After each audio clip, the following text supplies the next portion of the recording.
эдийн засгийн эрх чөлөө гэдэг ойлголт үндсэндээ бидний барих ёстой үндсэн сэдв. Дахиад цаг үеийн хувьд Монгол улсын өнөөгийн эдийн засгийн нөхцөл байдлын хувьд үнэхээр бас ингээд чухал асуудал болоод хувирчжээ. Монголчууд өөрсдийгөө бид нэр ардчилсан улс, эдийн засгийн эрх чөлөөтэй орн гэж үздэг.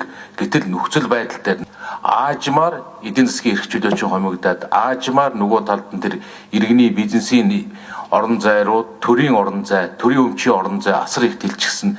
Энэ нь ингээд тасралтгүй нэмэгдэж байгаа ийм нөхцөл байдал Монгол улсад сүүлийн жилүүдэд болсон.